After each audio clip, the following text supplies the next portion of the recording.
You're listening to the Back Porch Talk podcast. Danny and Jason had many discussions and debates on the back porch while making pivotal investment moves with assets. That's right, with trading cards. They welcome you to the back porch and right into those discussions about current sports news with a fresh and unique twist. So come on and join us.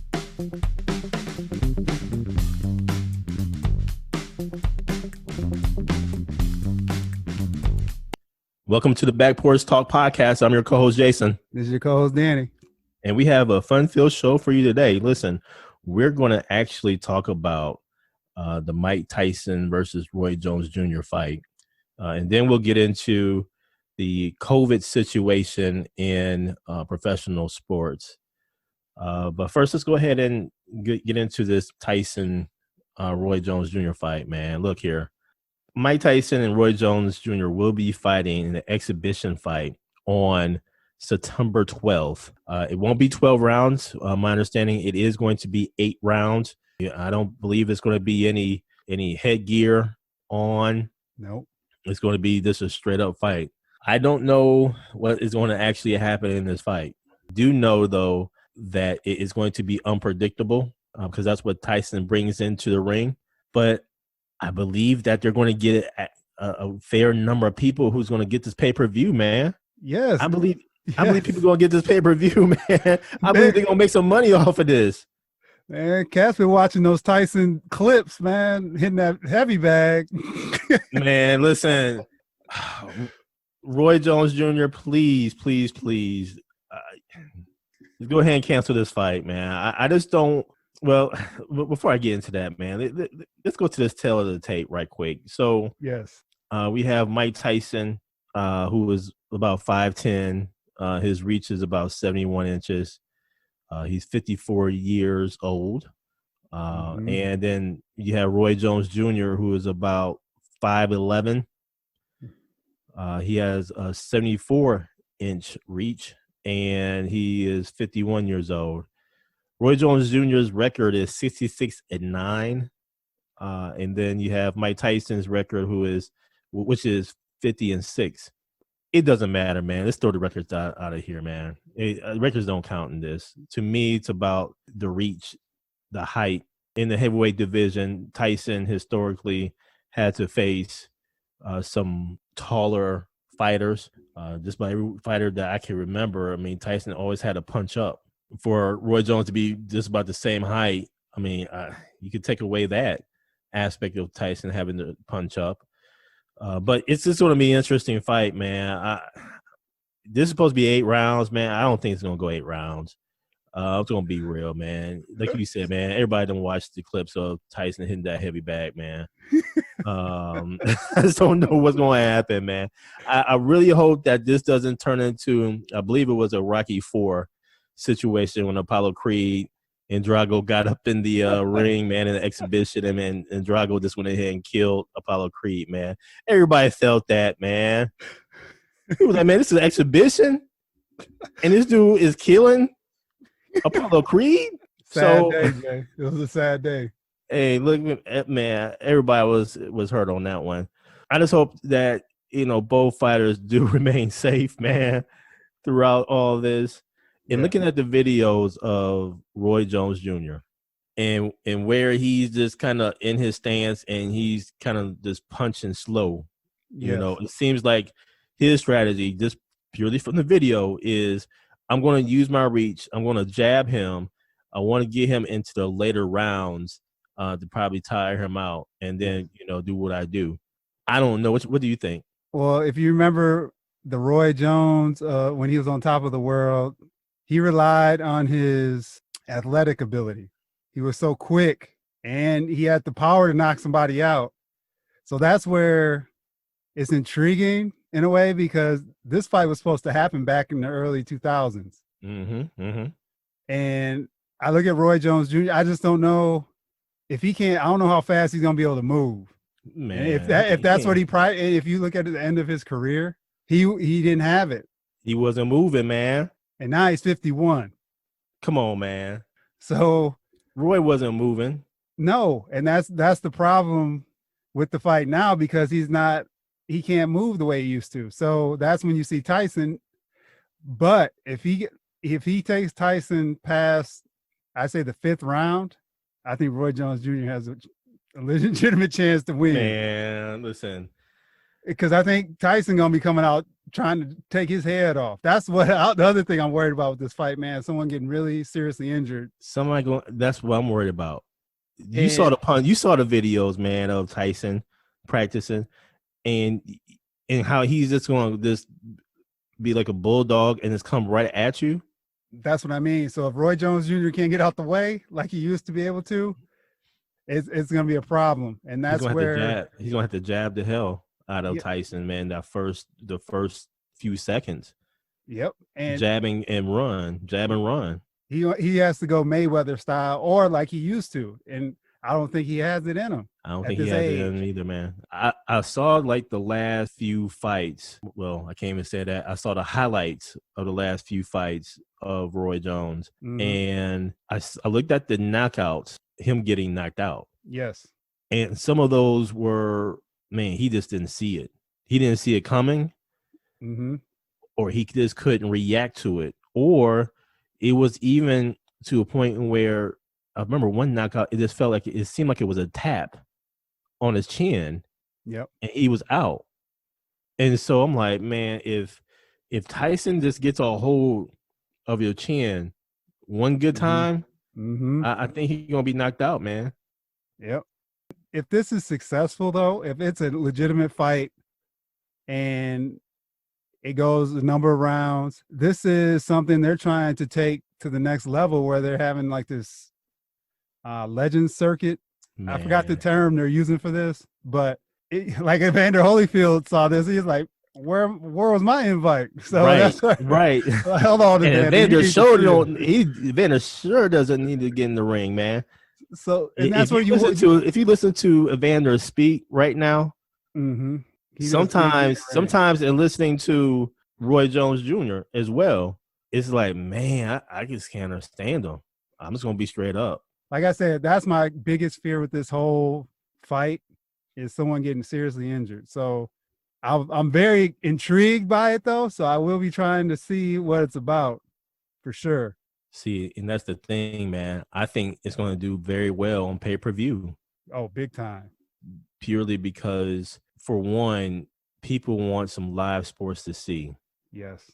During this time. Mm-hmm. But then also, let's think about it, man. A lot of the bars are closed, or they're really limiting what is actually going to be, how many people is going to be in the bars or restaurants.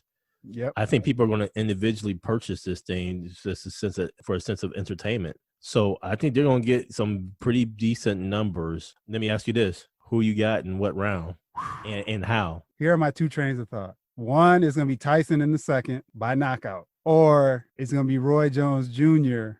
in the 7th by knockout. With that being said, I'm going to go Tyson because Tyson in the 2nd by knockout, just purely based on their age. And I don't know how much gas they're going to have. So I'm going Tyson 2nd round KO. What about you, Jay? Look here, man. I'll just say this, man. I remember seeing Roy Jones Jr. He came to Indianapolis, and I was able to see him live because back then Roy was just knocking fools out, and he was the star of the sport. Having said that, man, look, Mike Tyson gonna win this thing, man. And I believe Mike will get him in the first round. It's going to be the end of the first round and then knockout. The only way that I believe it goes into the second round is if Roy holds him quite a bit in that first round. And he may hold him because he got hit. And it could be not even a head punch. It could be something to the body that Roy just wasn't expecting. And just got him. So I believe this will go the end of the first round and then knock out Mike winning.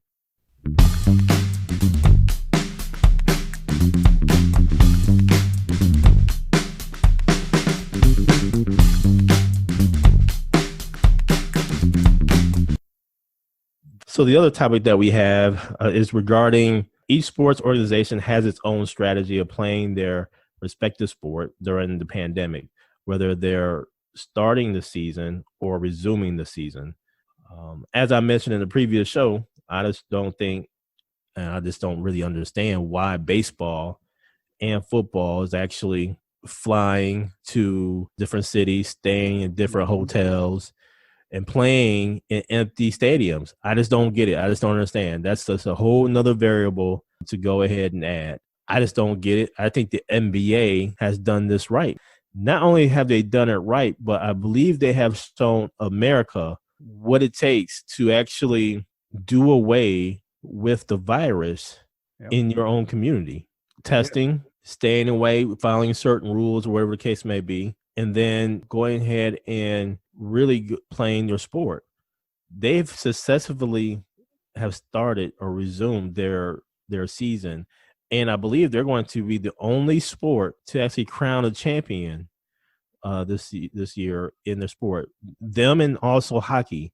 Hockey has resembled. That's what I was gonna say. Yeah, hockey is doing the same thing. Listen, hockey is actually doing the same thing that the NBA is doing in terms of having this bubble, doing the testing. The sacrifice again is that the teams and the players, they have to be in this bubble situation, strict bubble situation, for a period of time away from their families, their loved ones, friends, etc. It's working.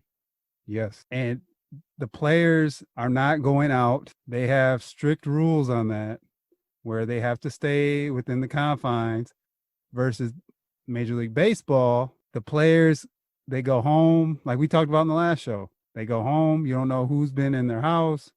If they go out, they can go out for an innocent dinner. They can pick up COVID.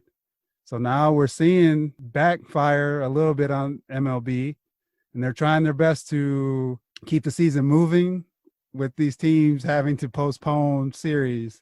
So the Miami Marlins had this weekend, the St. Louis Cardinals, and the teams that may have been playing them previously, they had to quarantine. So after the Marlins left, the Phillies and all these different teams now, as a result, have to look at this now and make sure everyone's quarantined, everyone's safe, that is playing. I feel what Major League Baseball and football should really do, you have to play your divisional rivals.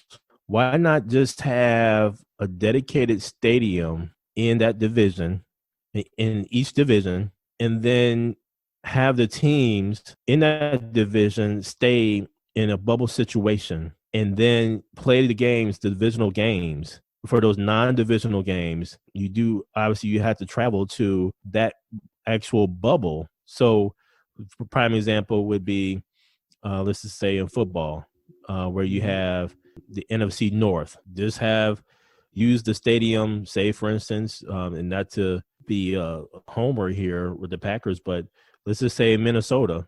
Just say, okay, Minnesota or Detroit, since there's an indoor stadium facility, you're not going to have any fans, or you could have maybe a certain number of fans, but just dedicate one stadium, play all the games, divisional games in that stadium week in, week out, and then just call it, your divisional champion, and then go to your so I think the NFC North this year plays AFC South. So let's just say then dedicate or get an AFC South stadium and then just travel from that standpoint if you need to. Yeah. But then just have a bubble situation. I think both baseball and football can do a lot better than what they're doing right now. Let me ask you this. How many games in baseball, over or under, do you feel will happen before the season is called?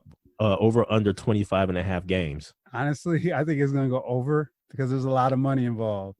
They're going to push, even though they're running into all these snags right now with all the different teams running, they're going to push forward.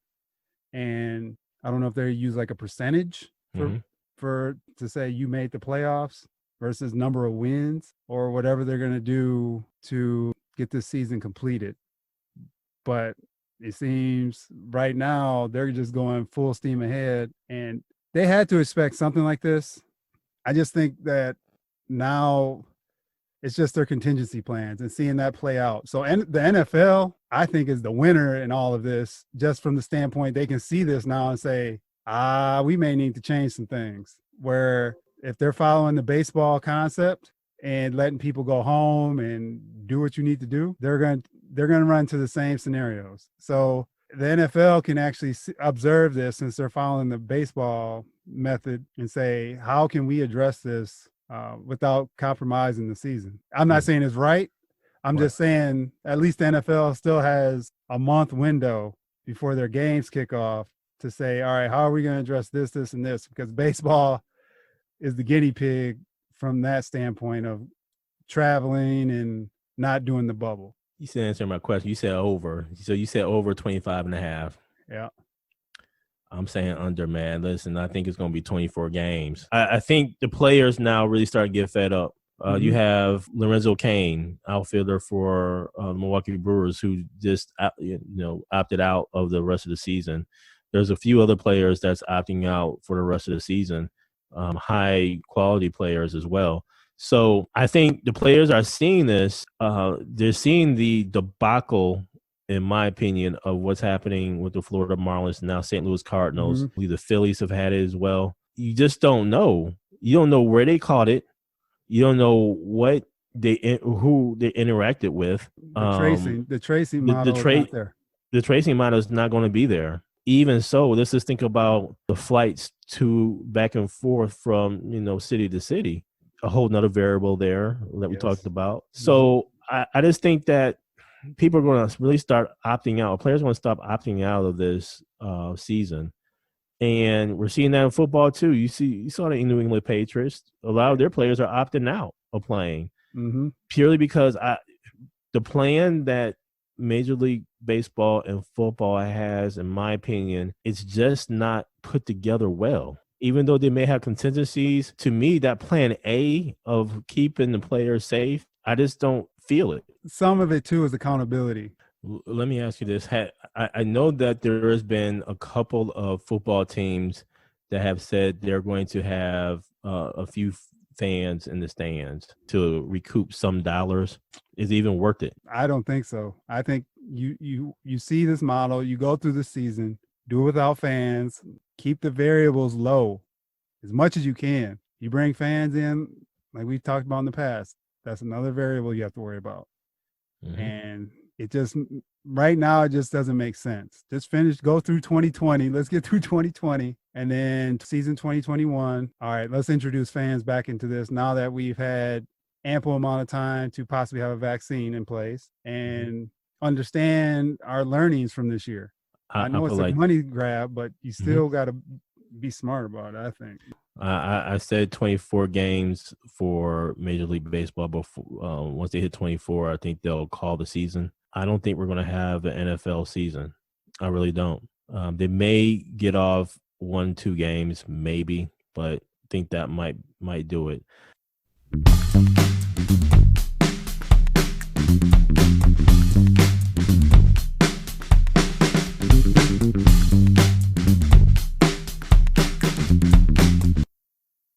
Yeah, I would say basketball, NBA got it right. How awesome has it been over the past few days to really look at live basketball? Oh, man. It's been absolutely phenomenal. And I'll say this, the Saturday games started at 1 p.m.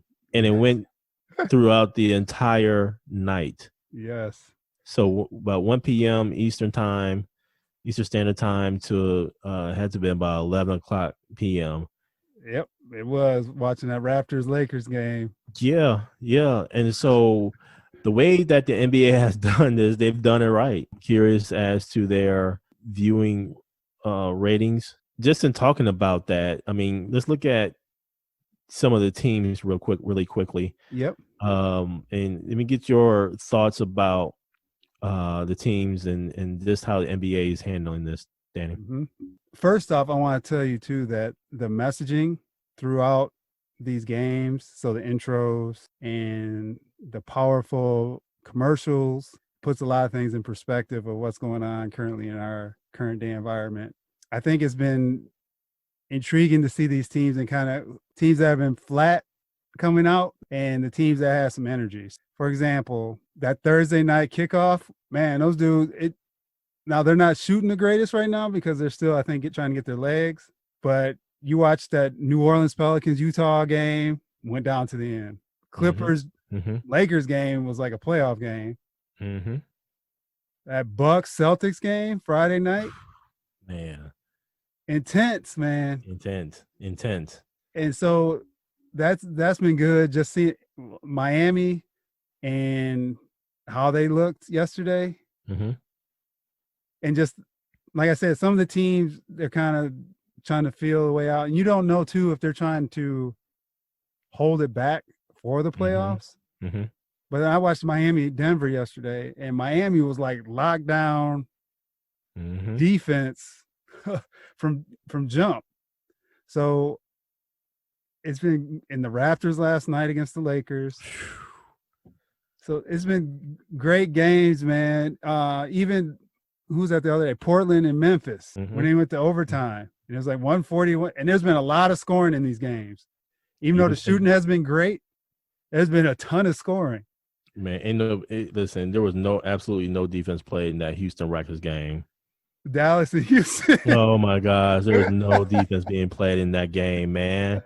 I'll say this: I'm really, really concerned. Though we need Bledsoe, we also need Connaughton back. And they're not playing tonight against the Houston Rockets, but we need those two players back. There was a little rust on our end. We started off very well, but that our second unit struggled. I think that's something that we got to knock the rust off and really kind of get back in motion. Toronto looks very good. Clippers are going to be there. Boston's going to be there. I am not as concerned with the Indiana Pacers. Well, Sabonis is out for the rest of the season. He's out for the year. Yeah. Yep. Yeah, so they're going to lose quite a bit losing Sabonis. 76ers, I just don't know about them, man. I just think that they have some other issues happening. I can't figure them out. I think they need to make wholesale changes to that roster, and I think Brett Brown has to go. They need a new voice. And maybe that's what it is. Maybe it's Brett Brown being the sacrificial lamb here and getting fired. You hate to wish that on somebody, but they need a new voice because or the talent's not, or they need to reevaluate the talent because it's not meshing. Something ain't right. For all the talent they do have, they should be way better than what they are.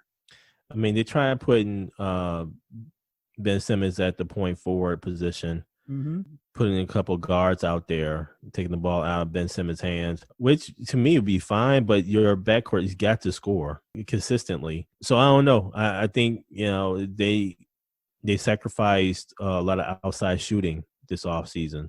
So I think when you do that, you're going to allow defenders to lag into the lane a little bit more, and you're not really extending things out. So we'll see what happens with that. But I will say everything about the bubble, even practicing social distancing from that perspective, even in the announcers, they have like glass shields. The NBA has gotten this right. They've thought about a whole lot, even to the point where, from what I understand, they restocked the lakes with fish so the players can go ahead and go fish. The NBA has thought about a lot of things, and I just think that they are really putting the other sports leagues to shame in terms of their preparation and planning to really finish off the season and eventually crown the champion. Thank you for joining us at Back Porch Talk Podcast. You can also join us on Twitter by tweeting us at @back_podcast. For more information, you can go to our website, which is backporchtalkpodcast.com. You can also email us at backporchtalkpodcast@gmail.com. Again, thank you for joining us, and remember that there's enough hate in the world, so go ahead and spread a little love.